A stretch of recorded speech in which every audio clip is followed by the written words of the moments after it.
about personal pronouns in German language. So it is necessary to know them, of course, in order to talk. So I is ich. You is du. He, she, it would be er, sie, es. Okay, so er, sie, es. Plural. We would be wir. You, like group of people, would be ihr. And then they would be sie. Okay? And they also have the form of you used to show that you're polite, usually when you speak to your boss, somebody unknown, and so on. So you would use the form sie. Okay, it's a capital letter, and always, and it's considered third person plural. Okay, so let's take a look here. First thing that you may notice is that she is sie and they is sie, and you for polite speaking is also sie. So how will you know the difference? Well, first of all, you will know the difference because of the verb. Okay, so it's the same as in English. So for example, she is Anna. It would be sie ist Anna. Okay, so ist, the verb is in the third person singular. And they are Anna and Peter. So sie sind Anna und Peter. So you will see the difference in the verb. Okay, and also whether there are more of them or not. And when you speak, you will know who you refer to, and also the context, of course, whether written or spoken. You know, there are always sentences before and after that will help you understand. Okay, and as I said, sie with a capital letter is used to speak to somebody in a polite way. So when you have Herr or Frau, which would mean like, you know, Mr. or something like that, you would use it. So you cannot mix this one, let's say, with a two that are before. And another thing that is very important and that often people who speak English make this mistake, it's the following. So in English, it is used for non-human beings and for animals, right? So for things and for animals, let's say. So in English, you know, house would be it, cat would be it. Let's see, next one would be, for example, pen. Okay, it's also it. So whatever is not human, you know, it is considered it. However, in German, it is not like that. Okay, so you remember that German nouns have gender. So it would be das Haus, die Katze, der Kugelschreiber, which would mean pen. Okay, so actually, you have to take a look at the article, okay, at the gender. And that's how you know which personal pronoun you can, you know, use instead of the noun. So when you have das, it's the same as s, okay, it in English. And here, if you have die as feminine noun, then you would use sie. And if you have der, you would use er. So regardless of the fact that pen is not alive, it's a thing, you can use er. And you have to use er. You cannot use s, okay? It's not s. And also, die Katze, das Haus. Or let me show you another example, das Kind. It's also s, okay? And simply, you have to know the gender of the noun, and that's another reason why the gender is important, basically. So also for plural, die Kinder, it's sie.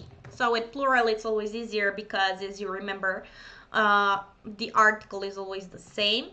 Never mind what gender they are in singular. So you would always use Z as the third person plural. Okay, that's how personal pronouns function. And also, in some languages, you can erase the subject and just use the verb. What I mean by that, in some languages you can just say, okay, let me ich bin traurig, meaning I'm sad. So in some languages, such as my native language, you can just use the verb am sad, but in German you have to always use, okay, the pronoun. You cannot erase the pronoun. It's really important.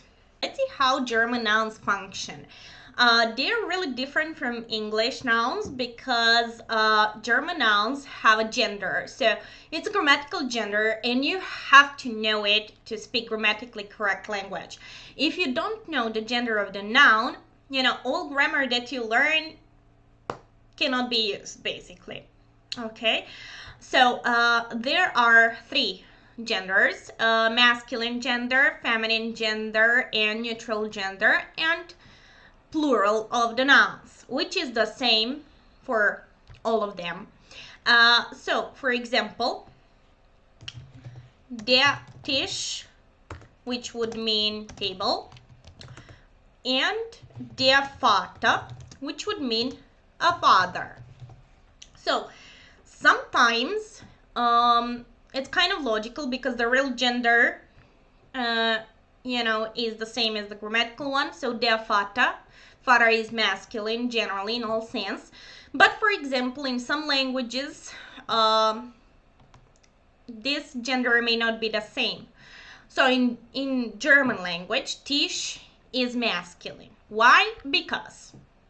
Okay, so you just remember that it's der Tisch.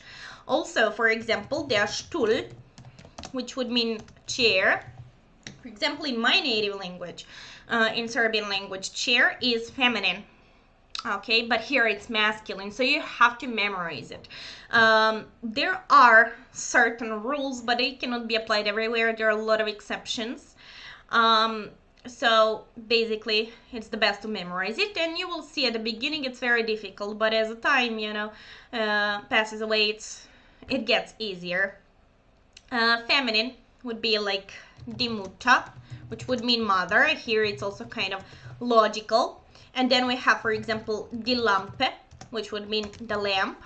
So usually, you know, nouns that end in E are feminine.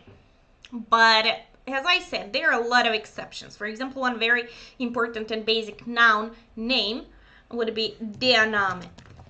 And as you can see, it does end in E, but still it's masculine one. But anyway, you know, it can help. This rule can help. So most nouns that end in E are feminine nouns, okay? Then neutral. Neutral would be, for example, das Kind, okay, like a child. Child, das Kind, for example. And what is important here and what mistakes are made? So plural is always die. Okay, this is die. So, for example, die Tische, like tables. Die Stühle, chairs. Die Lampen, lamps. Die Kinder, okay, children. So whatever gender they have in singular form, you will always put the article die, okay, in front of the plural nouns, which is kind of good, right? However, the difficult thing is that you also have to memorize the plural. So there are also certain rules. For example, if the noun ends in E, you would add N for plural forms. And if it has the vowel, you'll usually put the umlaut, 2 dots, and add E, okay, and something like that. But still, you know, there are a lot of exceptions and other things, but you know, the focus of what I want to say now is the articles. Okay, so D, it's for plural. And as you notice, D is also for feminine nouns. So how will you know? Well, first of all, because of the verbs. Okay.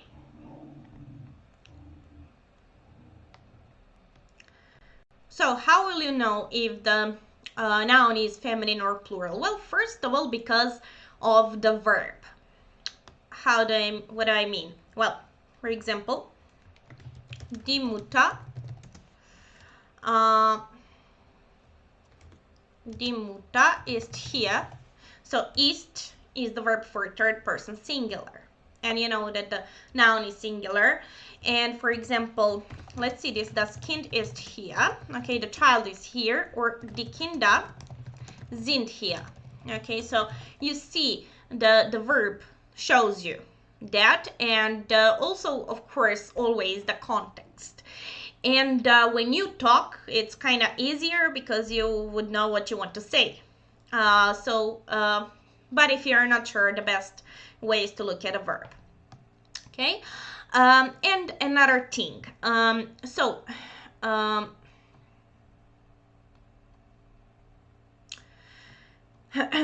another thing, this is a definite article. Okay, like in English, the.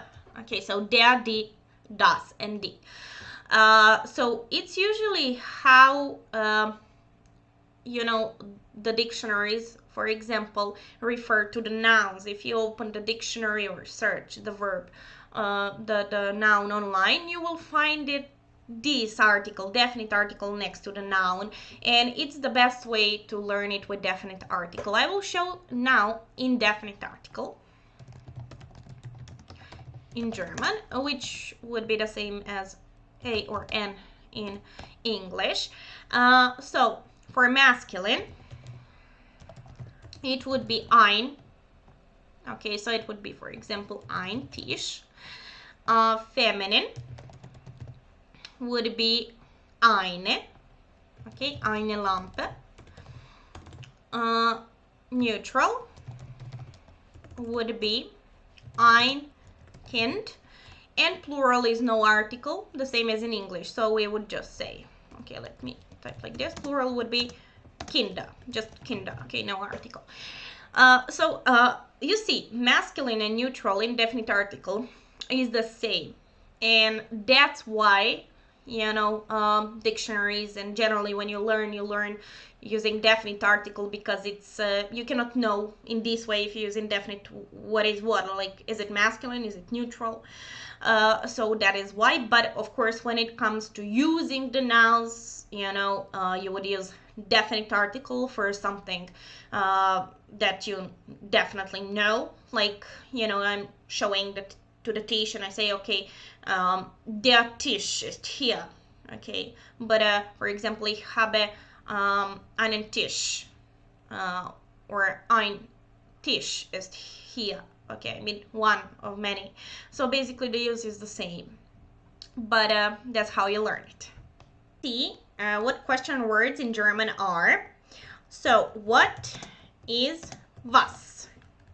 Was. Who is wer? Where is wo? When, it's wann. How would be wie. How much or how many would be wie viel oder wie viele. Okay, let's take a look now at this one. Okay, so in English, if you think about it, we also use how with adjectives in question. Like we ask how tall are you? How long is your hair? Okay. How, or for example, how big is the house? Well, the same applies to German. So you would use this, you would use the and then adjective. Okay. So we would say, wie groß ist das Haus? Okay, so how big is the house? So whenever you need the adjective, you would use this. Okay. Next, when we take a look at this, so in English we use how much for singular and how many for plural. I mean countable and uncountable. And here it's like you use wie viel. We use wie viel for singular. Okay, or uncountable, like wie viel Zeit hast du? How much time do you have? Okay, but for example,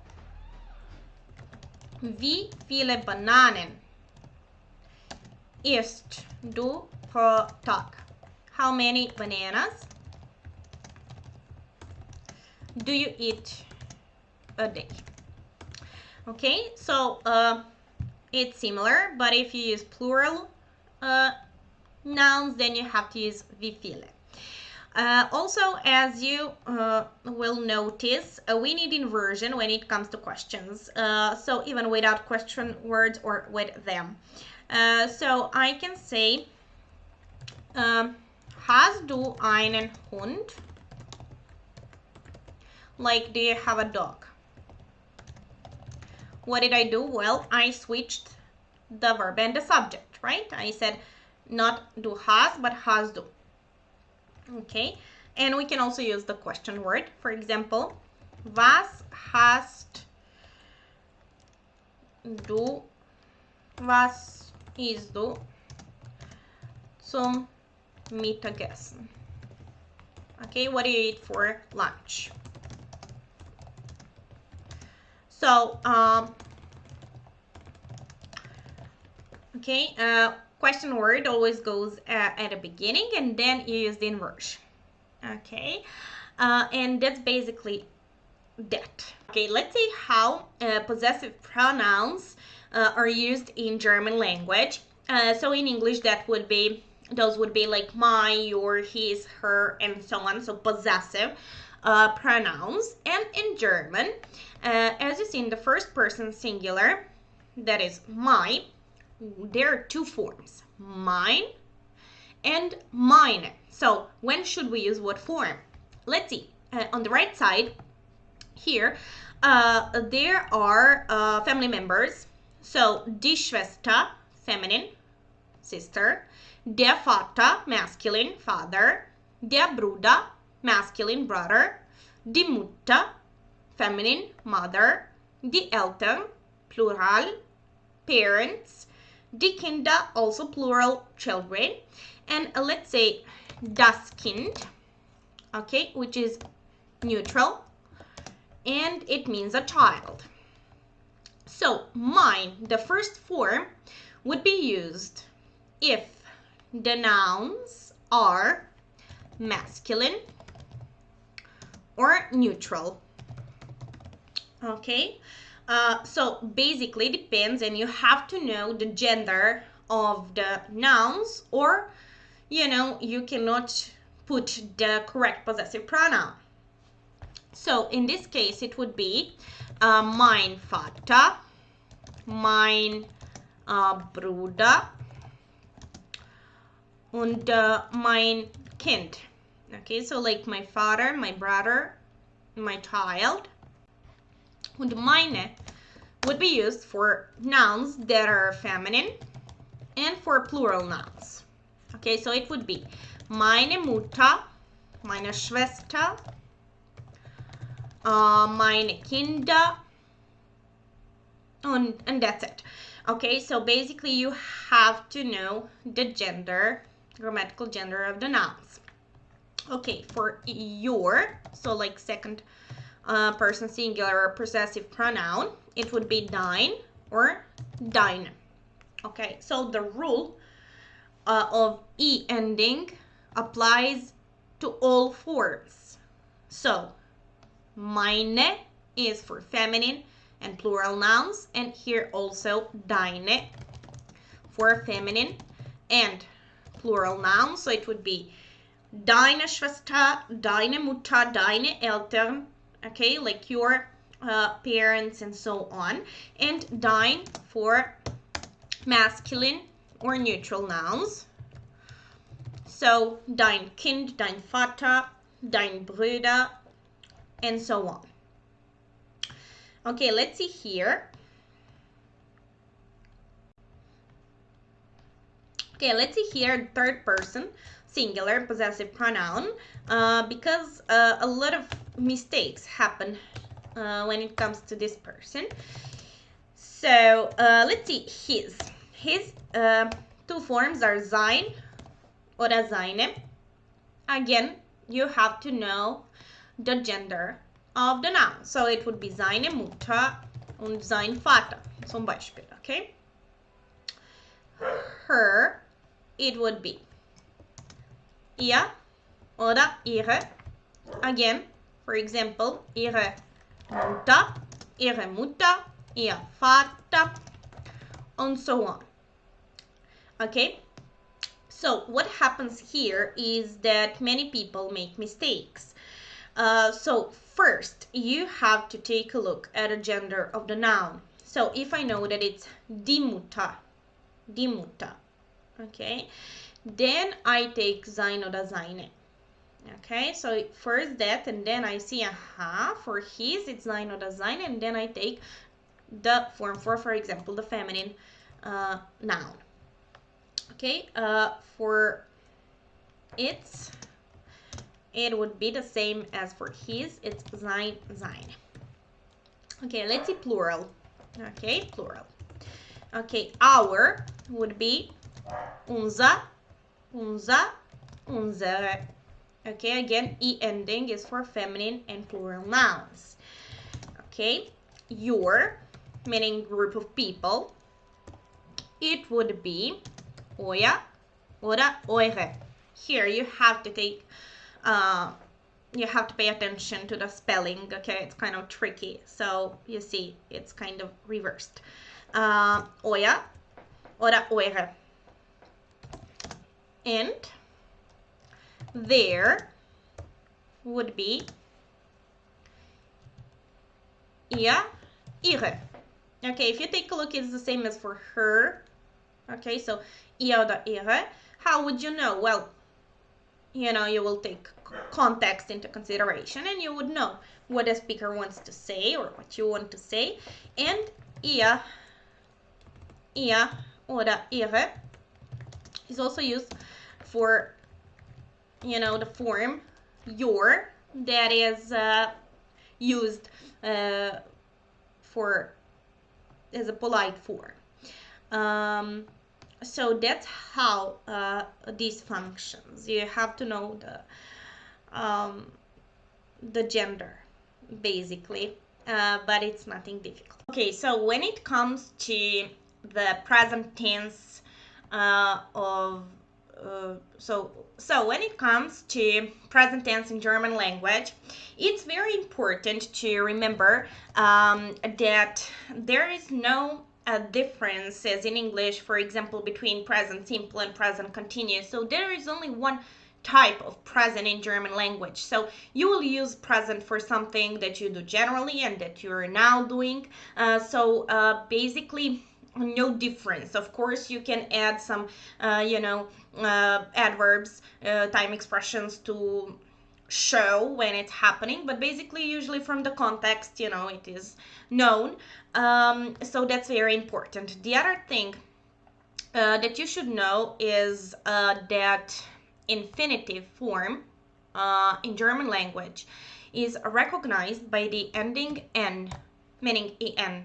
Okay, so zum Beispiel spielen, play, kommen, come, and so on. So basically that's how you see that it's a verb and you just see the infinitive form.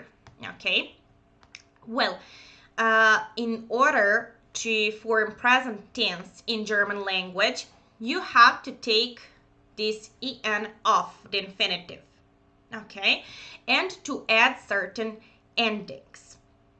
So basically, okay, you will take that off, and then we have a stem. Okay, this is a stem.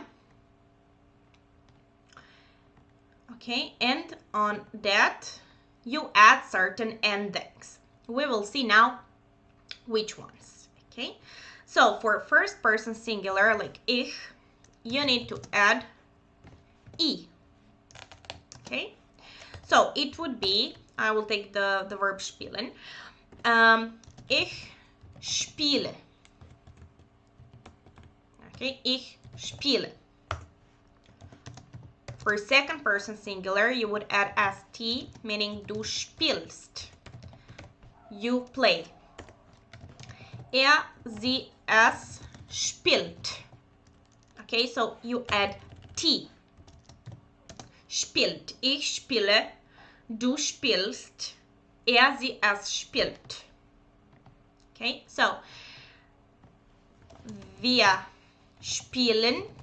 So we add en. Okay, it sounds like the infinitive, but it's important to erase en and to add it. I will tell you why later. Ihr spielt. So we also add t as in the third person singular. And sie spielen. Spielen. Okay, which means that we add en. Okay, so the endings would be e, st, t, and then en, t, en. Basically, some students memorize these endings by heart, like est, and so on, or they take one verb, you know, that they know how to change, and on the basis of that they change the others. And this is, of course, only at the beginning. You know, after a while, it will just go naturally. So let's, for example, see kommen. Okay, the stem is kom, and it would go like this. Ich komme, du kommst, sie, es kommt. Wir kommen, ihr kommt, sie kommen. Okay, so that's how you form it. Most of the verbs are regular, but there are some irregular verbs, which we will see a bit later. Okay, so let's see. The verb to be, as in any language, is extremely important verb, and it's also irregular, which means that there are no rules why it is formed in that way. So basically you have to memorize it by heart, and it goes like this. Ich bin, meaning I am. Du bist, meaning you are. Sie, es ist, meaning he, she, it is. Wir sind, ihr seid, sie sind. Zum Beispiel, for example, ich bin Lana, du bist Peter, sie ist Mark und Peter.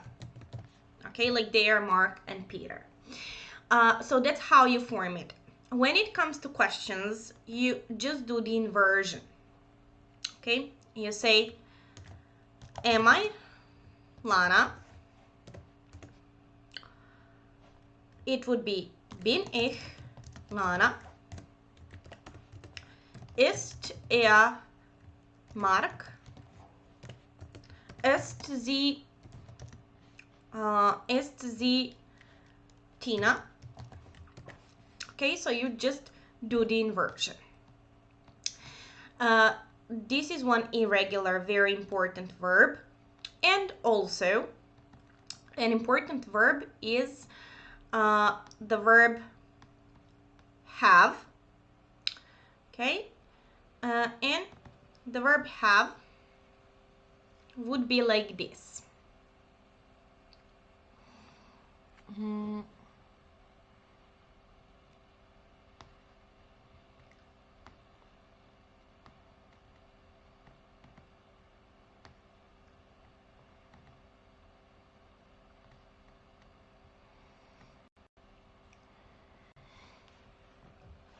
So the verb to have ist haben.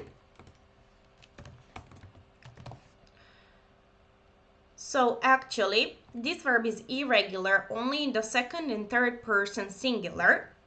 In all other forms, it is regular, which means that you add the continuations that you generally add to regular verbs. So it would be ich habe, I have, du hast, sie, es hat. Okay, so let's see here. The first person is regular. We added e, but here there is no b. Okay, we do add st and t, but no b. That's why it is irregular. So du hast, sie, es hat. Okay, and the plural is regular. So wir haben, ihr habt, und sie haben. Okay, so just pay attention to the second and third singular, but everything else is regular. We also need inversion for questions. For example, du hast eine Schwester. You have a sister. The question form, the interrogative form, would be hast du eine Schwester? Okay, so just the inversion. Those two are extremely important in speech, and especially the verb to be is completely irregular, so pay attention to that. And here just pay attention to two persons. Okay, so I said that most of German verbs in the present tense are regular ones, so you need to add the endings est, t, ent, en. And before continuing with irregular ones, I just wanted to say that some infinitives finish just in n, not en. For example, feiern, which means celebrate. So don't get confused. Feiern. So there is no en, but you need to take n off and add the ending. So they are regular ones. They just don't have, let's say, regular infinitive form. So ich feiere, du feierst, sie, es feiert. Basically you just add the normal ones. And also to pay attention when it comes to verbs that have only h. So for example, gehen. Many people find it weird because the stem would be ge. So just make sure to prolong in pronunciation. So ich gehe, du gehst, sie, es geht, geht. Okay, so basically when h stands without c, okay, then it's not pronounced, but you need to prolong the verb. Okay, now when it comes to irregular verbs, there are certain groups, let's say.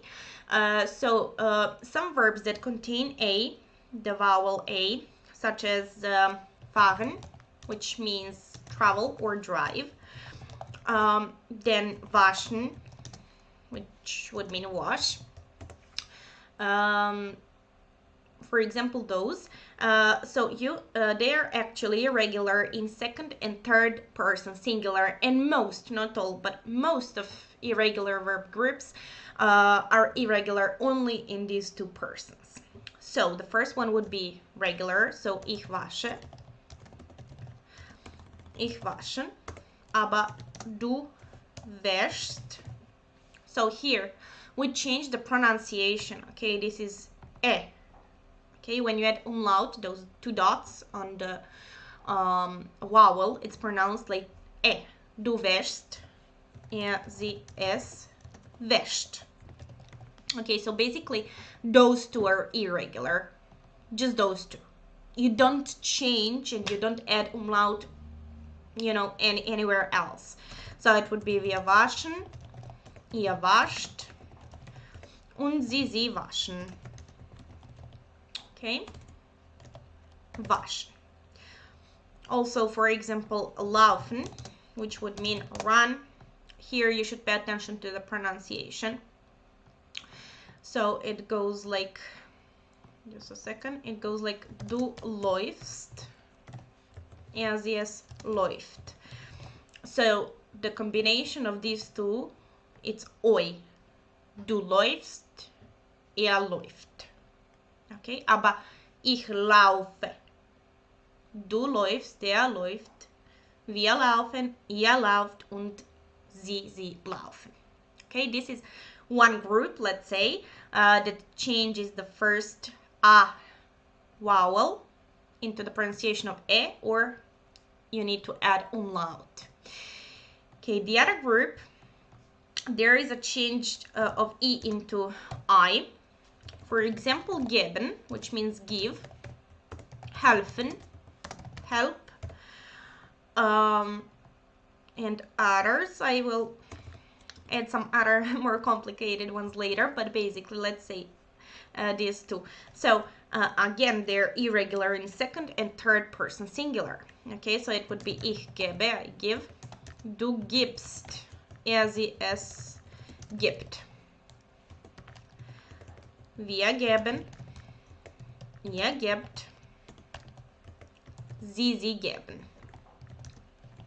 Okay, so E changes into I only in the second and third person singular.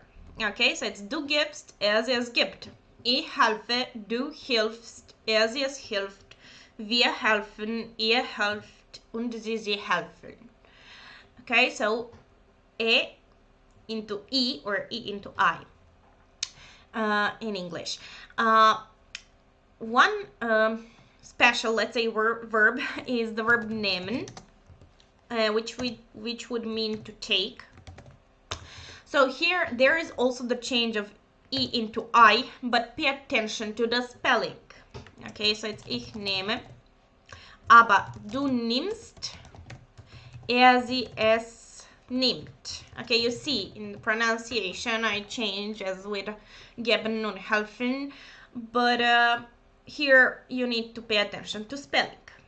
Okay, plural is also the regular, so wir nehmen, ihr nehmt und sie nehmen. Okay. Also the verb essen, which would mean to eat.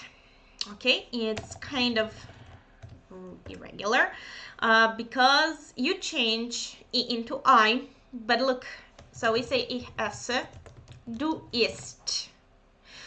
Okay, du isst, sie es isst. Okay, so here the second and third are the same because it wouldn't be really logical to add the third s, so they didn't want to do it, and that's why they are the same. Okay, plural is again regular. Wir essen, ihr esst und sie essen. Also, when it comes to these things, pay attention to the verb heißen, which is very important because it's to be called. You know, you can say my name is Lana, which would be my Name ist Lana. But you can also say ich heiße Lana. So also like when you introduce yourself. So ich heiße, du heißt und sie es heißt. So you see, it's again the same for the second and third person singular because it wouldn't be really logical to add a third s. So, and pay attention to this. This is like double s. Okay, so this is equal to this. Oh my god, wait a second. Where is it?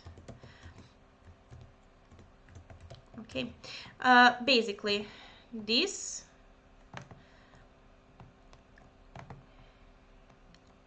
is the same.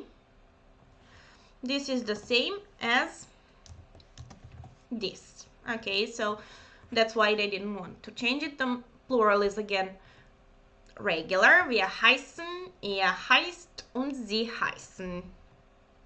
Okay, Those are irregular. And also look at those. Also look at those. So the verb sehen, which means to see. Ich sehe, remember the prolonged pronunciation. Du siehst. Okay, so here there is the change of I into IE. Siehst. Okay, but many people find it really difficult because of kind of spelling, or so you don't pronounce H and you say siehst. Okay, it's a long E. Sie, es, sieht. Sieht. Okay, wir sehen, ihr seht und sie sehen. Also, the verb lesen, which means to read, lesen, read. Ich lesen, du liest, sie, es liest. Okay, the second and third are the same. And also there is change of E into IE. Okay, plural is regular, wir lesen, ihr lest und sie lesen. Another very important verb that you will use in speech is the verb wissen, which would mean to know. So the whole singular part is irregular, first, second, and third. Okay, it goes like this. Ich weiß, du weißt, sie, es weiß. Okay, you need to memorize these. It's like,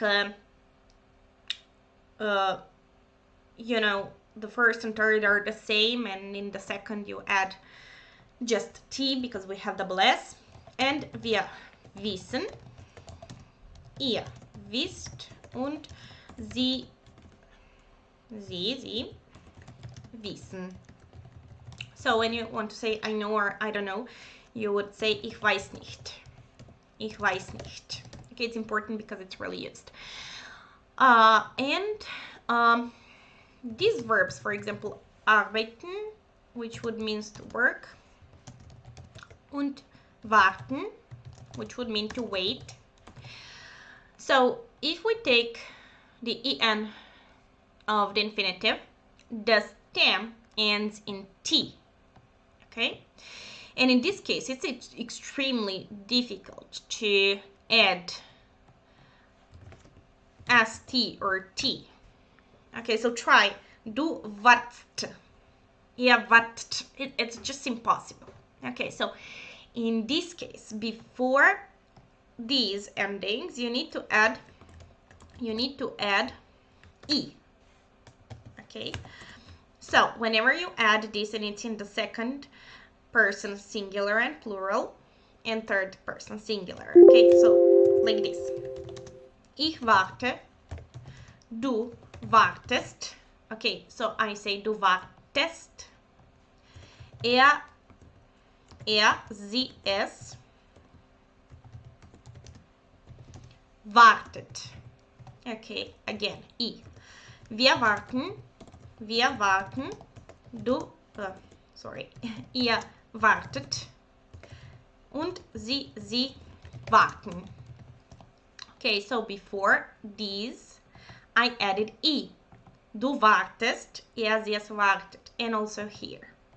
Okay, the same goes with arbeiten, which is very much used. Okay, and the final, let's say, group is the following. For example, sitzen, which would mean to sit, or putzen, which would mean to clean, tidy up. So if we take en of the infinitive, the stem ends in this. Okay, which would make it difficult to add s after the stem. So what do we do with this group of verbs? For example, ich putze, du putzt, sie, es putzt. Okay, so here I do not add s and then that's why I have the second and third person singular the same. Okay, because of the pronunciation. You just add T, and plural forms are regular. Okay, those are some important and basic, let's say, irregular verbs in the present tense. Let's see how to form and use modal verbs in German language. Modal verbs are a special group of verbs. They are modal or auxiliary verbs, which means that they cannot stand without another verb. Okay, so they require the second verb and they cannot stand alone. They are all in German language irregular in singular forms, and in plural forms they are regular. So let's see the present of modal verbs in German. The first one is können, which would mean can. Okay, so to be able or to do something. So ich kann, du kannst, sie, es kann. Okay, so these are singular forms. Let's see. First and third person singular are always the same when it comes to modal verbs in German language. And in the second person singular, we add the ending st, but still, the stem is irregular. So you have to memorize the singular forms. Plural is luckily regular, which means that you add the endings which you generally add to regular verbs in present. So it would be wir können, ihr könnt und sie können. So you see, it's the same ent, en as with regular verbs in present. Just pay attention to memorize the singular one. Okay, next one is müssen, which means must. Okay, it goes like this. Ich muss, du musst, sie, es muss. Again, the first and third are the same. The second one has st, or in this case just t, because of already there are already two letters of s, and there is no umlaut. Okay, we don't say ich muss, we just say ich muss. Okay, and plural forms are regular, so wir müssen, ihr müsst und sie müssen. Okay, next one is sollen, so should. Ich soll, du sollst, sie, es soll. Okay, so this is a simple one, I would say. Basically just the stem. The first and third are the same, and plural would be wir sollen, ihr sollt und sie sollen. Okay. Then dürfen would be allowed to do something. So permission. Ich darf, du darfst, sie, es darf. So the first and third are the same. Okay, wir dürfen, ihr dürft und sie dürfen. Plural is the same. Okay, then there is the verb mögen, which would mean to like. Ich mag, du magst, sie, es mag, wir mögen, ihr mögt und sie mögen. Okay, so here it changes like totally in singular. First and third are the same. Here there is st ending and plural is the same. Okay, and let me see.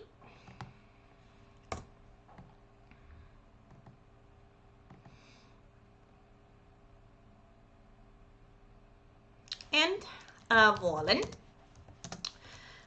which would mean to want. It goes like ich will, du willst, sie es will, wir wollen, ihr wollt und sie wollen.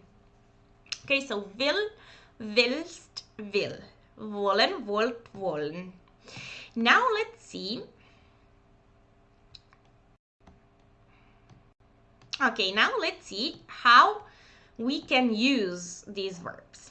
Okay, so modal verbs in German language occupy the second position in a sentence. And the other verb, remember, they always require the second verb, and that other verb is always at the end in infinitive form. So the second verb is always at the end of the sentence, always. And it occupies, so the last position in the sentence, and it stands in infinitive form. So you don't change this other verb depending on a person. You change the modal verb, but not infinitive one. Okay, let's see how that can be used in a whole sentence. For example, Mark kann sehr gut schwimmen. Schwimmen. Okay, so Mark can swim very well.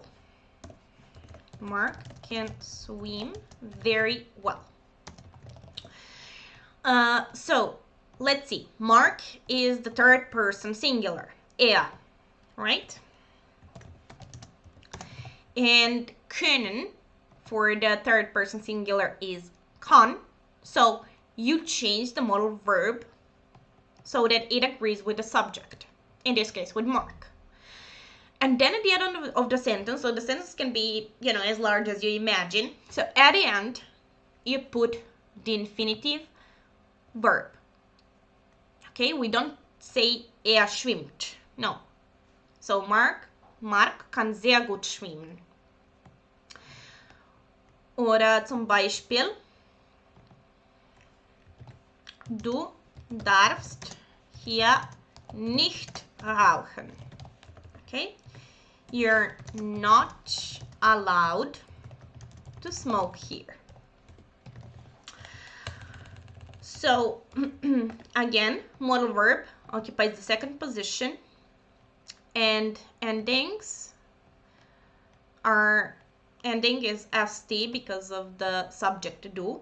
And then at the end of the sentence, there is the second verb, rauchen, which means smoke. That's how you use it. When it comes to questions, you just need the inversion, which means that modal verb occupies the first place. So, kannst du schwimmen? Basically, everything is the same. Like you don't change the other verb. It's at the end of the question. The only thing you do is that you use the inversion. Okay? Oder darf ich hier rauchen? Okay? Oder when you have the question words, for example, was kann ich hier machen? What can I do here? What can I do here? Okay, so just the question word goes first and then the inversion. At the end is the verb in the infinitive form. That's how you use modal verbs in the present. Let us see separable verbs in German, and of course those which are inseparable. So what does it mean? Well, it is connected to prefixes. So German is such a language that when it comes to verbs, they often add certain prefixes to the verbs, and they actually completely or partially change the meaning of the verbs. So verbs with prefixes such as an, auf, aus, ein, then mit, nach, weg, and zu are always separable. Okay, and then verbs with prefixes such as be, int, er, ver, sehr are inseparable. Okay, and then there are verbs with the prefixes durch, über, and unter, which may or may not be separable. Okay, so it depends. So let's take a look at separable verbs. For example, the verb aufstehen, which would mean to get up. First of all, to know these verbs, you first should know the normal ones, let's say regular ones. So there is always such verb as the basic one. So stehen means stand. Okay, and aufstehen means to get up. Okay, so as you see, when you add the prefix auf, it changes the meaning. Okay, it's not the same to stand and to get up. And if you think about it, get up is really, important verb you need to say when you get up. So present tense, aufstehen. How do you form the sentence with it? Well, prefixes always are at the end of the sentence in present tense. So at the end of the sentence, you don't change the prefix, but you change the basic verb, in this case stehen, normally, as you would change it in, in the present tense. So for example, ich stehe 7 Uhr auf. Okay, what did I do here? Well, I changed the verb in present tense because it's ich. There is the ending a normally. But I separated a prefix and I put it at the end of the sentence, and it's always at the end of the sentence. If you take a look at a question forms, so it would be stehst du 7 Uhr auf? Do you get up at 7 o'clock? Okay, so that's how it functions. Let's see some other verb, such as for example, mitbringen, which would mean to take something with you. So whenever there is mit prefix, it's like with. Okay, with. So ich bringe Cola mit zur Party, zum Beispiel. Okay, so I will bring the drink with me.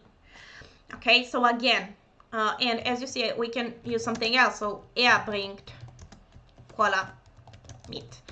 So you will always see the basic verb, and sometimes you see here it's connected. The meaning is connected, like bringen, mitbringen. Okay, more or less it's similar, but sometimes it's not totally connected. Then another one is, for example, ausgehen. Gehen means go, and ausgehen it's like go out. So wann gehst du heute Abend aus? Which we would translate, when do you go out tonight? So as you see again, aus is at the end. However, some other verbs are inseparable, okay? They have inseparable prefixes. Zum Beispiel vergessen, which means forget. Okay, you cannot change it. There is no verb gessen. Okay, you cannot just erase. Okay, you can say ich vergesse meine Sachen. Oft. I often forget my things. Okay, then there is the verb besuchen, which would mean visit somebody or something. So there is here the basic verb suchen, which means to search. Okay, but here besuchen, completely different meaning, visit. Okay, for example, das Kind besucht die Oma im Sommer. Okay, so the child visits her grandma in summer.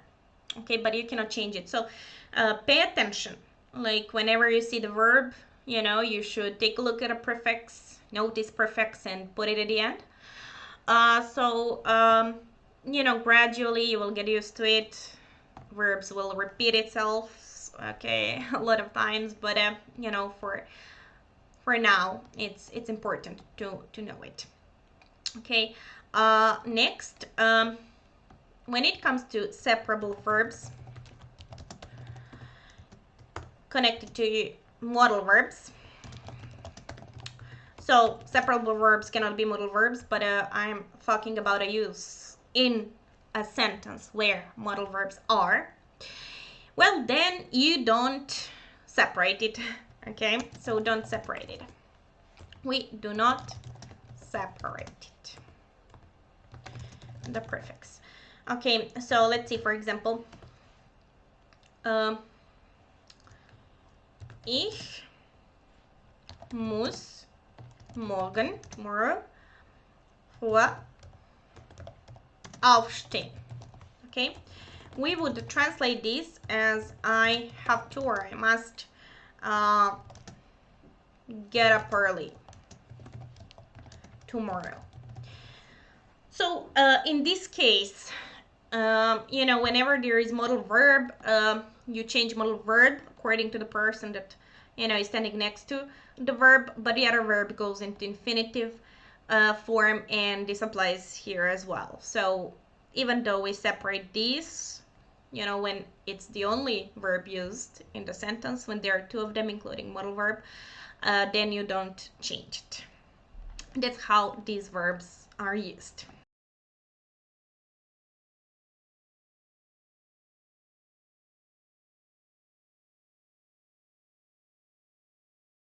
Accusative case in German language. So what is accusative case? Well, actually, accusative case is used to express the direct object. Okay, so what is direct object? Well, let's see a sentence in English. I eat an apple.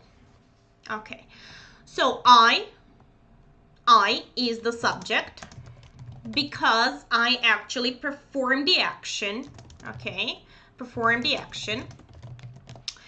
And then there is an apple, which would be the object. Why? Because it is the thing on which the subject performs the action. Okay, or let's see another one. She reads a book.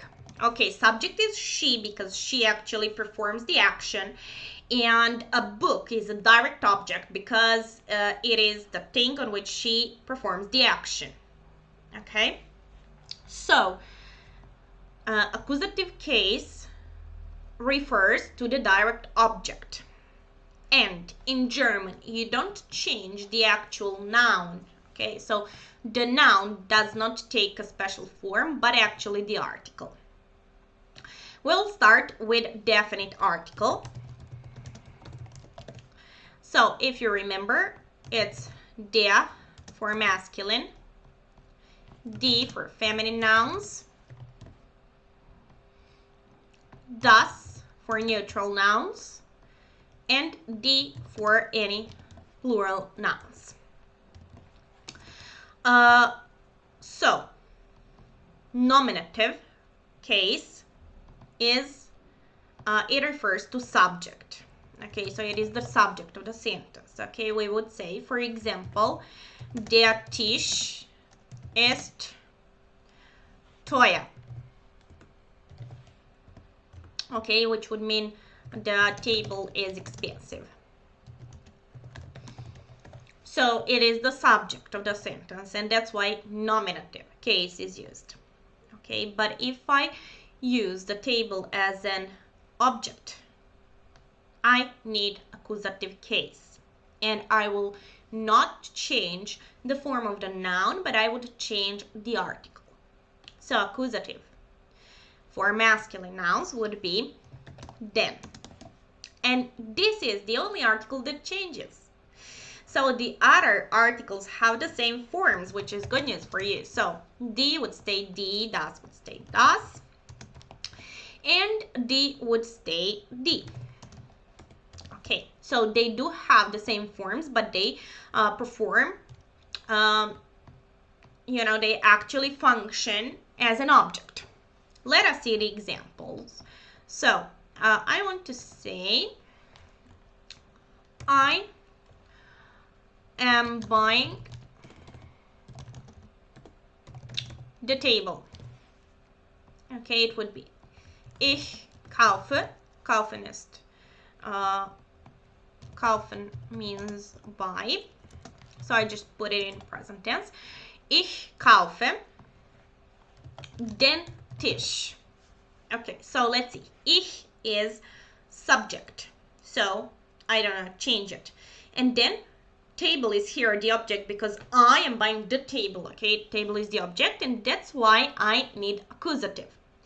Der Tisch ist in nominative, so I need accusative. Okay, and the article in accusative is den.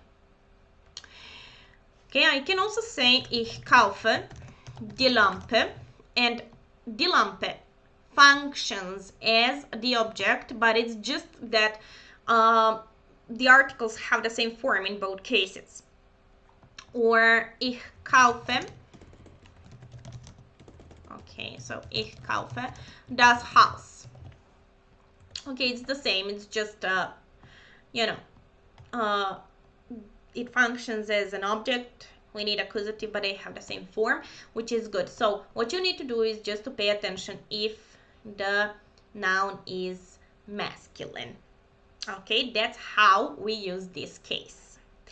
On the right side here, there are a couple of nouns connected to food.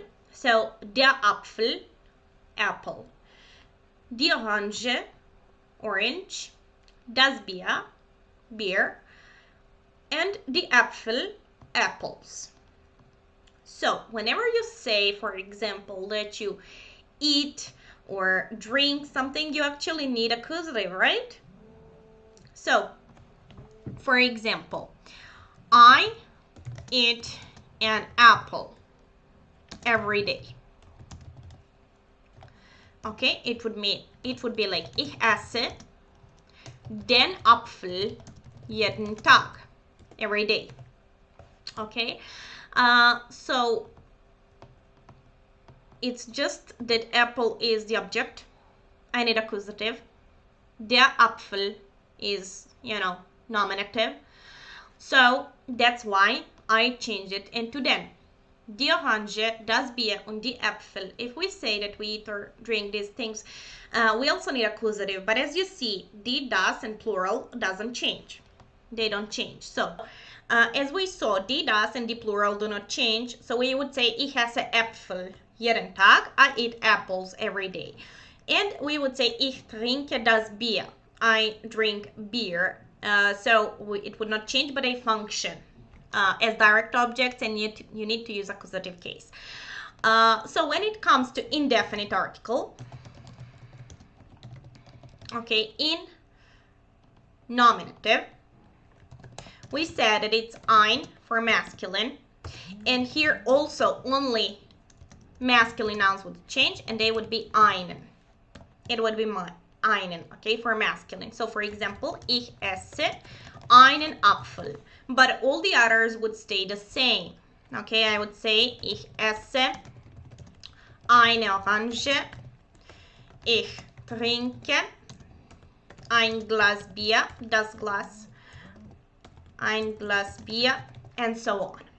Okay, so in either case, just masculine nouns change the form. So pay attention not to make a mistake here. How to use and form dative case in German language. Let's first see how to form it. First is definite article. So in nominative, it's just der for masculine, die for feminine, das for neutral, and die for plural nouns. Okay, so in dative, it would be dem for both masculine and neutral, der for feminine, and then den for plural. So in accusative case, only masculine form changes, but here everything change. So you need to pay attention to that. When it comes to indefinite article, which is in nominative case, ein for masculine, eine for feminine, again ein for neutral, and no article for plural, and it would say like that in dative. Okay, here it would be einem for both masculine and neutral, and eine, that is einer, for feminine. You see, there some connections could be made. So for example, first you can see what is the same, okay, and that's masculine and neutral in both definite and indefinitive article. Another thing that you can notice is the continuation. So you see here we have them or m, whatever it is easier for you to remember, and the same here. You see, it's the same and it has the same ending, and here it's er, like der, and here it's eine. Okay, so there is some connection. Basically, it's not totally abstract and totally, you know, random. So when do we use it? First, you have to know the difference between direct and indirect object. Okay, so there are two types of objects: indirect object and direct object. Okay, direct object we use for accusative case and indirect for dative. So direct object is what I was talking about in the video about accusative case. So basically, it is a person or thing that receives the action. Okay, so I read a book, or ich lese ein Buch. Okay, so it's accusative case, and it is direct object. Okay, it, you know, ich is subject, I perform the action on the object on a book. Okay, that's direct object. Indirect object is usually a person, and it answers the question to whom or for whom. For whom. Okay, for example, in English, it would be I write a letter to Anna. Okay, now look, this sentence has two objects. Okay, two objects. Okay, so a letter which receives the action. So I actually perform an action on a letter. Okay, I write a letter, and that is direct object. Okay, direct object, and it goes in accusative. And a person to whom I write, okay, it's indirect object. It is what we need now. Okay, so it is indirect object, and we need to use dative. Okay, for example, another example,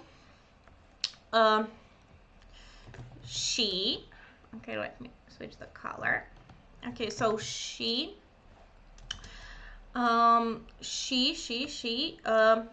buys. Okay, she is buying a present for Mark. Okay, let us see. Okay, again, two objects. Okay, what I buy a present. Okay, so this is a direct object. Okay, it is direct object, and we need accusative. Okay, so for whom does she buy the present? Well, for Mark. Okay, and then it's indirect object, and we need dative. Okay, let's see how that would be in German. Let's take the verbs geben, which would mean give.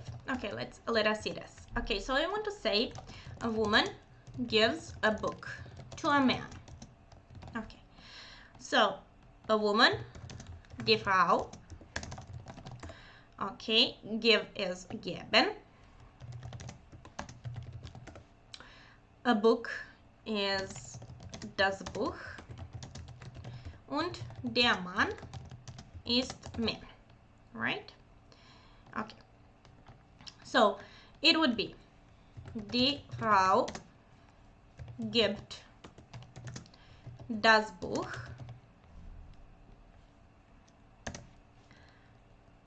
dem Mann. Okay, let us see. This is a literal translation, okay, from English to German.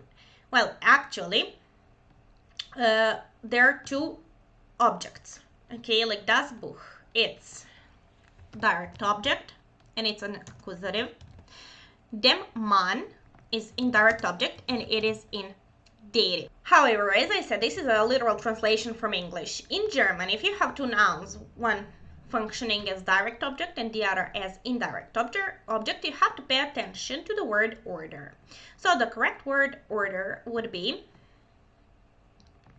to put first indirect object and then direct object, meaning that we would say die Frau gibt dem Mann das Buch. Okay, so first you say to whom and then you say what if there are two nouns. Okay, also it would be the same if we used the indefinite article. It would be like einem Mann. Okay, the same, but basically you need dative. Let us see the difference in uses between accusative and dative case when it comes to countries and places in general. So let's see. Nominative for masculine is der. For masculine is der. Then die for feminine, right? Das for neutral and die for plural. Okay, then accusative, we said that only masculine changes. And the other stay the same, which means that it's die for feminine, das for neutral, and die for plural.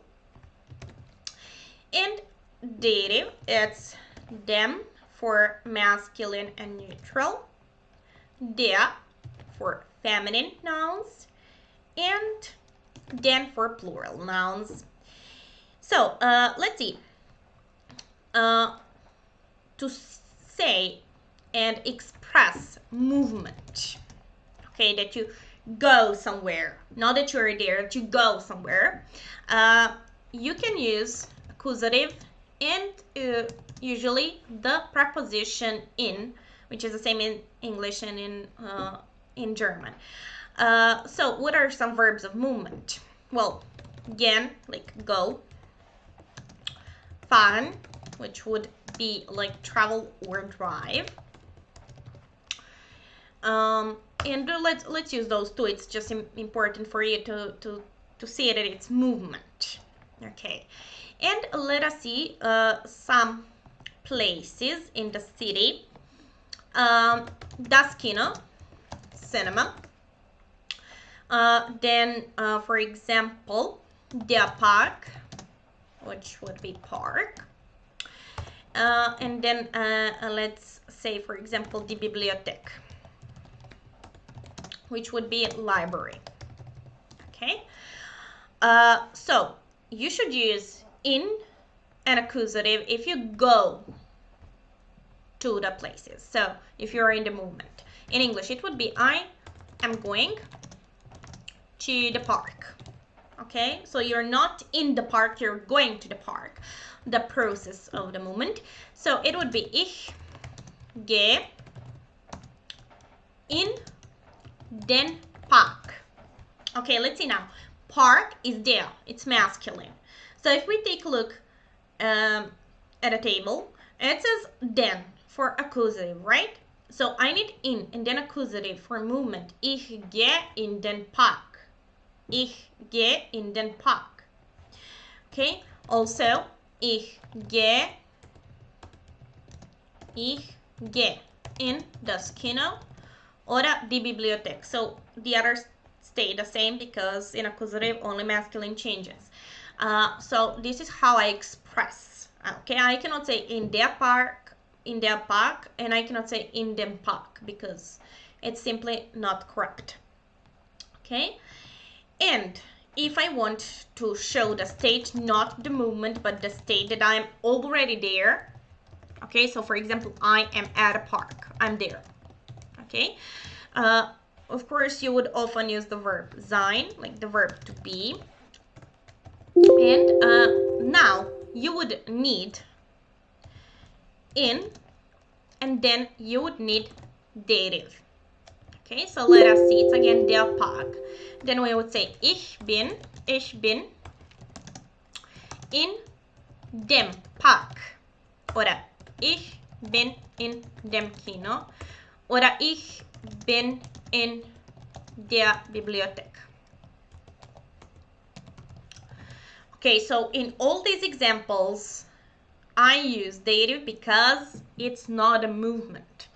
So, you know, if you say in dem Park or in dem Park, it's, you know, it means a lot, you know, the difference. So cases are important, and this is how you can differentiate between these two. However, you can also use the preposition zu and dative for the movement. So pay attention. I know it's a bit, you know, it's easy to get confused, but for a movement, for the places in the city, you would either use zu and dative, okay, or in and accusative. So I will put this here so that you can see. I'm going to the park, okay? It can also be said like this. Ich gehe zu dem Park. Okay, zu dem, I'm using dative. Ich gehe zu dem Kino, because it's das Kino and dem is the dative. Okay, and often in German, they shorten it like this, zum. Okay, and zu der, so zu der Bibliothek, for example, it would be zur. Okay, so that you don't get confused if you ever come across these abbreviations. So these are two ways to show movement, but when it comes to state, you know, you would use in or other preposition of place to say that you are at a certain place. Also connected with this,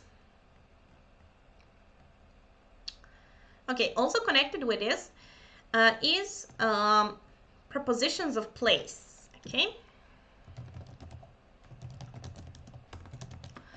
so whenever you say only what is there, you know, you want to describe a place, you want to describe a room, a house, you know, to say what is where, you would use dative, okay, and some preposition of place. Okay, so dative, because, you know, if you think about it, you know, if I want to say, for example, the table is next to the TV, then, you know, table cannot move itself unless I move it. So if there is no, you know, human agent involved, and you just say, you know, you just describe the place, what is where, then you should use dative. Okay, so let's go through the prepositions of place. Okay, so in front of, and then behind. I will just write everything in English first. Then we have next to, above, under, in, and on.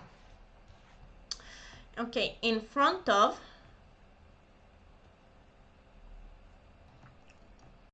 Okay, so in front of would be vor. Behind, hinter. It helps if you memorize them in pair, like vor und hinter. Neben, it's like next to. Über und unter. In stays in, and there are two ons. So let us see. If on is literally like on the table, for example, then you say auf. But if it is, for example, on the wall, you know, like, so let me see. This is a wall. And the picture is, for example, painting is on the wall. Okay. So some painting is on the wall. Then, you know, you would not use auf because it's like this. Okay.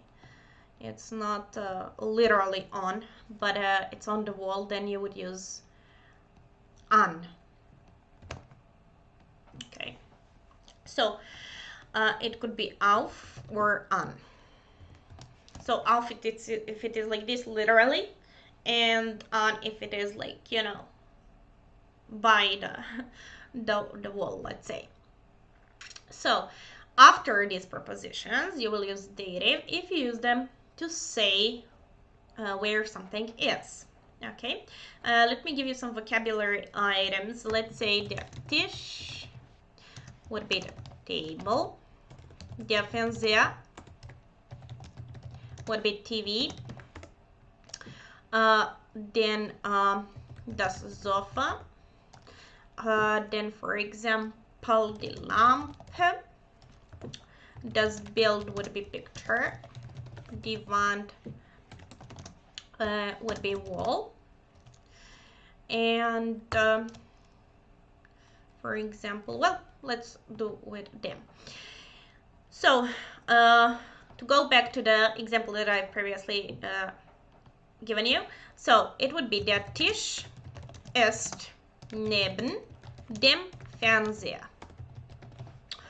Okay, let's see. So table is subject, I don't change it, so it's just der Tisch ist. Next to is neben. After this preposition, I need dative because it's der Fernseher masculine. I need dem. Neben dem Fernseher. Okay, let's see more. Let's say the picture is on the wall. Okay, we would say das Bild ist an der Wand. Okay, die Wand, der Wand, dative. Okay, oder the book is on the table. Okay, it's literally on the table. So we would say das Buch ist auf dem Tisch. Okay, so everywhere I use dative after prepositions of place. Okay, let's say die Lampe ist hinter dem Sofa. Okay, it's behind the sofa. So that's how you use prepositions of place.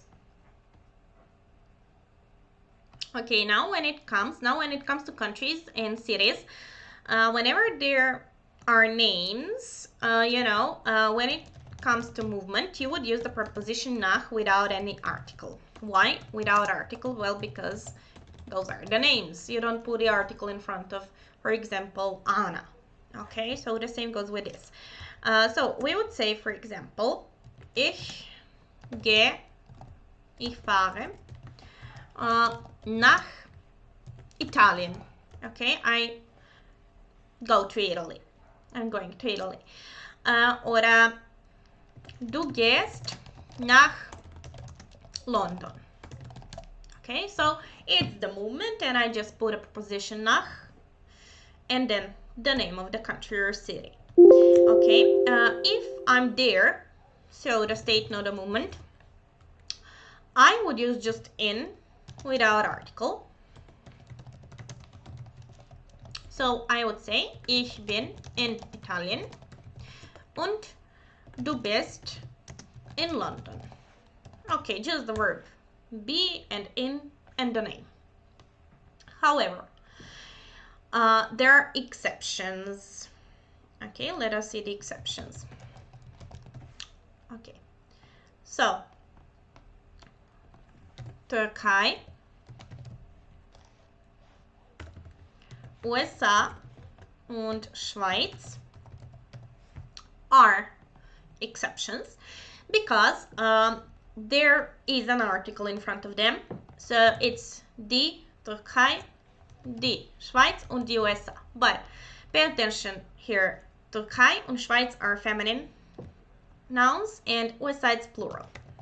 Okay, this is important. So when it comes to movement, we need accusative. Okay, in and then accusative, which would mean that I would say, ich fahre in die Türkei,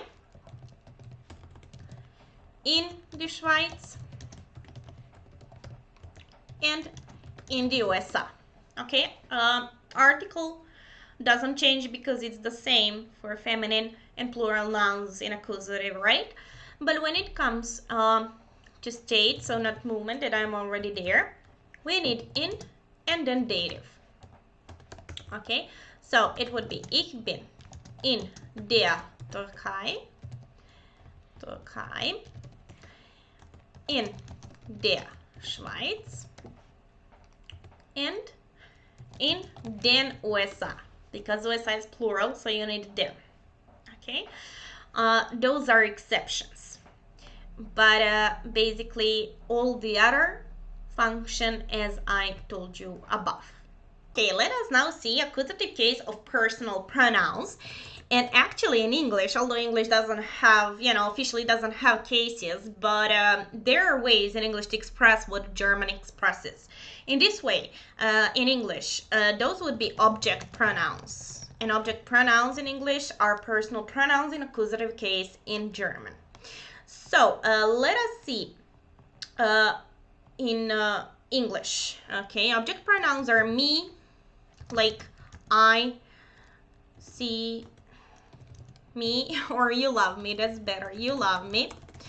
Okay, you love me. So why is this object pronoun? Well, me functions as an object. Okay, so you is the subject and me is the object. Okay, you stays you, like I love you. Okay, and then him, for example, I see him. Him is the object. Her, I write to her. Okay, so it's her. Okay, then it stays it, like I love it. Then when it comes to plural, it's us. I see us, object. Okay, you as a group of people. I see you. And them, I love them. It's an object pronoun. So in German language, let us see. Okay, so nominative that would be just the subject, like I, and then accusative. Okay, so in nominative, personal pronouns are what we learned, just basic I, you, they, and so on. I don't know how much I would need, but let us start. For example, ich is like I. And then mich, it's like me, object pronoun. Okay, accusative case of ich. So for example, du liebst mich. You love me. You love me. Okay, lieben as love. Okay. Then the next one is du, like you, and it would be dich. Okay, they even rhyme, right? So mich, dich, it's like ich liebe dich. I love you.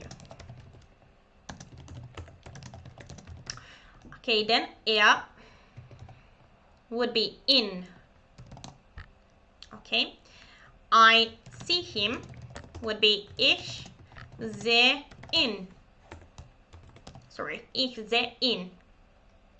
Sie, like she, stays sie. Okay, and s, like it stays s. So it would be ich sehe sie. I see her. Okay, or ich sehe es. I see it. It stays the same, but it functions as an object. Er, sie, es, then wir, which would be we. It's like uns. Okay, ich liebe uns. I love us. Ich liebe uns. Okay, then ihr, which would mean you as a group of people. And ihr would be euch. Okay, ich sehe euch. Okay, I see you. You as a group of people. And I would need another one. So sie meaning they would stay the same. And the same goes with sie with capital letter, which we use, as you remember, to talk with somebody in a polite way. So it would stay the same. Okay, so these are object pronouns or accusative case of personal pronouns in German language. Okay, let's see now personal pronouns in dative case. Okay, so we need indirect object. Okay, we'll see examples later. This is what we've already learned. Basically, we have object pronouns or accusative case of personal pronouns. And now we'll see dative ones. So, ich, mir, du, dir, er, im, and the same goes with for s, it's im. For sie, it's ihr. Uns, euch, sorry, it's euch, and then it's ihnen, and the same for capital letter Z, so it's ihnen. We also need capital letter. Okay, let's see what we notice here. First of all, we notice that for er and s, dative case is the same, im. Okay, and the next thing we notice is that in accusative and dative, these two are the same. Okay, so uns and euch for wir und ihr. Those are the same. We talked that accusative is direct object. Okay, it's a direct object. Direct object, and dative is indirect object. So we say it answers the question actually for whom or to whom we do something. Let's see the example. For example, a woman gives a present to a man. Okay, we had an example previously. So a present is direct object, right? In accusative, we need it. And to a man is indirect object, we need it in dative case, right? So it would be die Frau oder eine Frau gibt das Geschenk. Das Geschenk is a present, but if you remember, we first need indirect object, right? So it would be einem oder dem Mann das Geschenk. Okay, so again, when you have two nouns, okay, let me show you. When there are two nouns, such as here, okay, a man, so two nouns, Geschenk, there has to be like first indirect object and then direct object, okay? However, when there are two personal pronouns, okay, it has to be direct object and then indirect object, okay? So it is the reverse. What I mean by that? So, der Mann is the same as er, right? And here we need indirect object, so if we take a look at a table, it would be im. And das Geschenk, or a present, it's the same as s, and it is direct object. And if we take a look, it stays s in accusative, right? So the same sentence would be die Frau gibt es ihm. Okay, that's how the short version would be. Okay, that's how it functions. This is the past tense that, you know, happened and finished, especially about a single action rather than a repeated one. So perfect is formed, you know, by actually it has two parts. So the first part is the verb haben or sein, like to have or to be, but it functions only as auxiliary verb, and you have to choose between the two. Okay, they occupy the second place in the sentence always. Okay, so that's the first part of perfect. Let's revise how we change it. Okay, it's like ich habe, du hast, er, sie, es hat, wir haben, ihr habt, und sie haben. Okay, so you actually need the present tense to form the auxiliary verb haben and sein. Okay, sein would be ich bin, du bist, er, sie, es ist, wir sind, ihr seid, und sie sind. Right? Okay, so you actually conjugate these verbs in present to use it in perfect. Okay, so you need to change it according to the person standing next to the verb, and always put haben or sein second in a sentence. Okay, so how will you choose between haben or sein? Well, most of verbs require haben, okay, as an auxiliary, so maybe 90%, but also we need sometimes to use sein. So sein is actually used if there is movement involved. Okay, movement involved, such as gehen, kommen, fliegen, okay, which means fly, and so on. So basically movement. Okay, there are some exceptions, of course, but you know, it's movement. Haben is often described as, you know, not movement, which is true. But I would also say that you should look for this for the object. Why? Let's take a look at the verb spielen, okay, which means play. And if we have the expression play football, okay, you could think that it's movement because you actually play football, but what is the point here? Football is an object, so if there is an object and movement, object, you know, will decide the auxiliary, and we would use haben.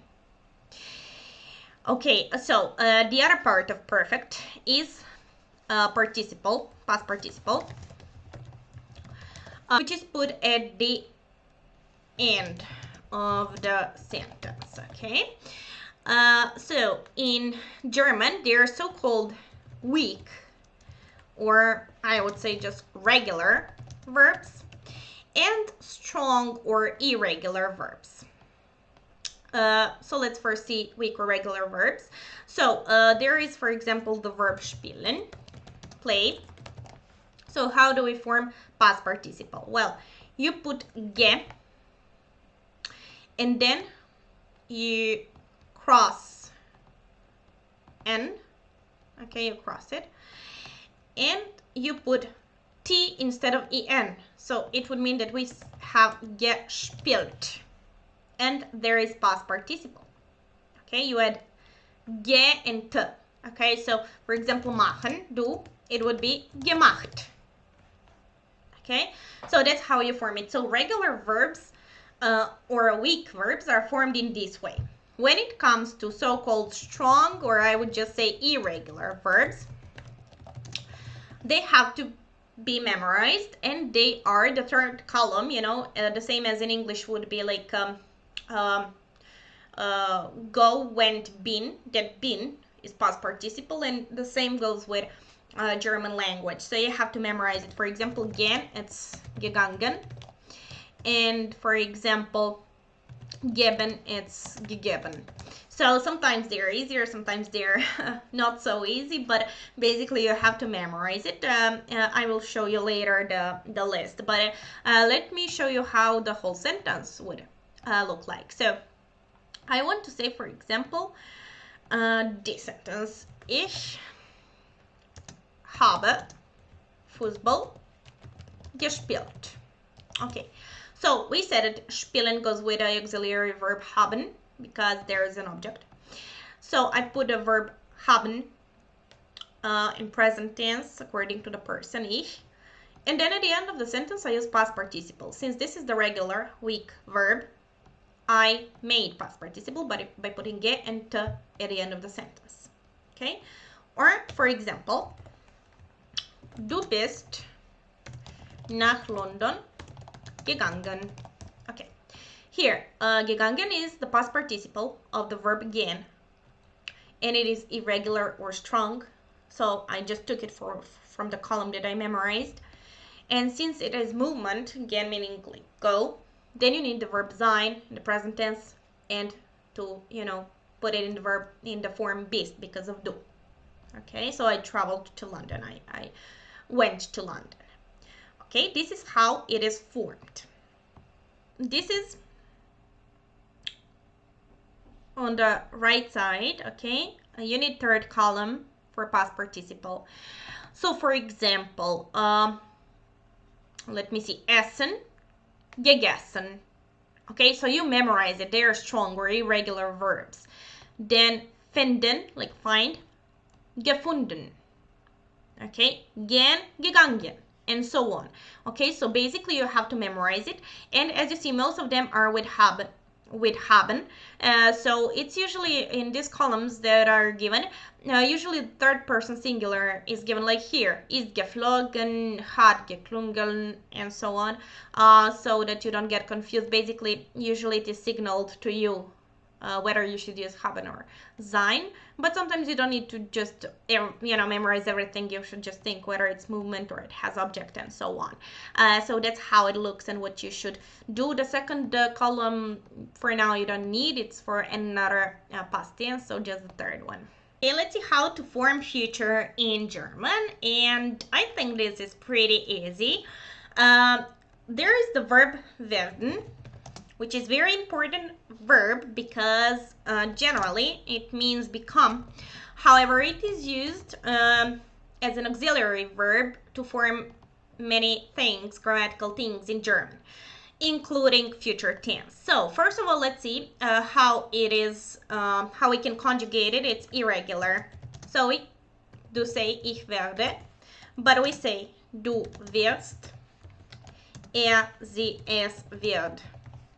Okay, plural is regular, wir werden, ihr werdet und sie werden.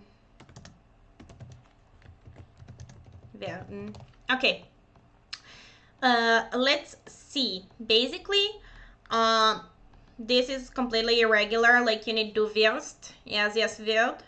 Okay, you have to memorize these two forms and also pay attention to add e in front of t because we cannot say werdet.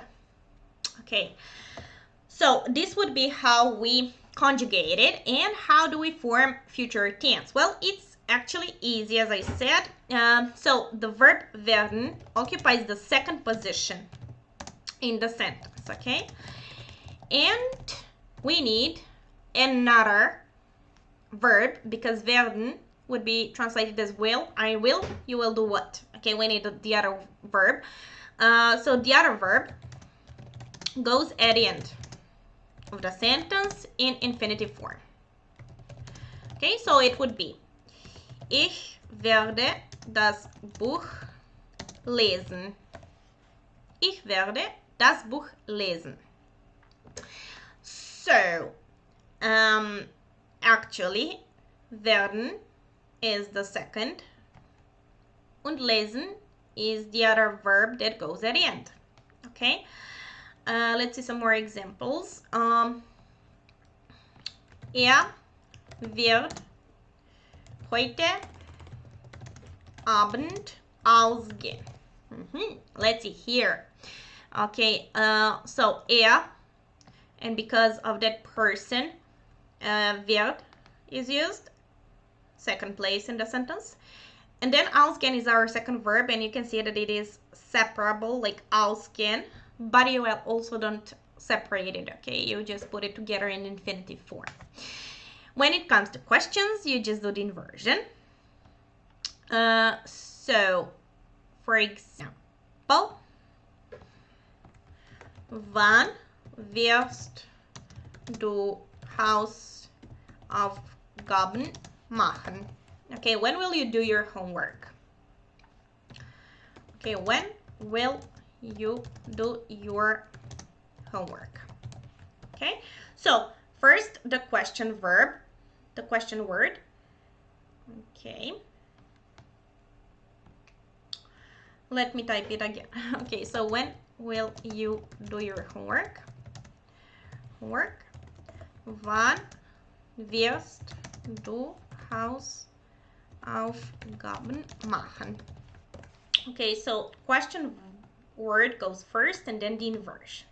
Okay, that's how you form it, and I think it's pretty easy. Just memorize the verb werden. Now let's talk about negation in German. So there are two words actually that you would need to use. You need to choose between the two. The first one is nicht. Okay, so when will you use nicht? Well, first of all, you would use it with verbs. Okay, in present tense, it would always go after the verb. For example, schläft nicht. He doesn't sleep. Okay, he doesn't sleep. He does not sleep. So basically, we negate the verb. And when it comes to past tense, you need to put it before the other verb. For example, hat nicht geschlafen. He didn't sleep. Okay, but it's basically used to negate verbs. It's also used to negate adjectives. Adjectives, for example, das ist nicht gut. Nicht gut. Okay, but what do you notice here? So I put nicht before the adjective and after the verb. Okay, and you would also use nicht before the whole phrase, which includes the noun. For example, das sind nicht meine Kinder. Okay, so these are not my kids. Basically, it's not only the noun, it's the phrase. With noun, and then you use nicht. Okay, so a phrase including the noun. The noun. Okay, that's when you use nicht. The other word used for negation is kein. Okay, and it is used for nouns, not for verbs or adjectives, for nouns.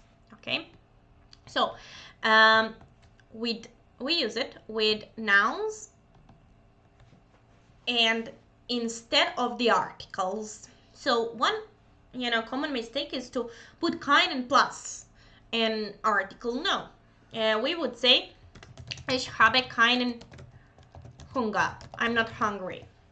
Okay, because there is a noun and we want to negate it. Okay, oder das ist keine Katze. Okay, so I don't say das ist keine die Katze, keine eine Katze. I don't use the article. Okay, I used kein instead of the article. But what do you notice here? I used the form keinen. So actually, nicht, we don't change the form, but kein, you need to change it according to the person and according to the case. Okay, so let's see. Nominative, accusative, and dative. Okay, so it would be kein, keine, kein, and then keine. Okay, for masculine, feminine, neutral, and plural. Okay, so in accusative, it's always masculine that is changed, so it would be keinen, keine, kein, and kein. Okay, so only masculine is changed. In dative, it is keinem, keiner, kein, and keinen. Keinen for plural, okay? So, if you take a look, you would notice that the endings are actually the same as in indefinite article, okay? We would use einen, okay, if you don't look at K. Einen, eine, einen, so on. So basically, it's connected to that. And if we take a look at the previous example, ich habe keinen Hunger. Well, der Hunger, and then we need the accusative because haben requires that, because Hunger is an object, direct object. So that's why we can also say du hast keinen Hund, okay, which would mean you don't have a dog. So der Hund, and that's why we use keinen. Okay, so you apply all the rules for the cases. Just if you want to negate a sentence, to negate a noun, you should use this. If not, then use nicht.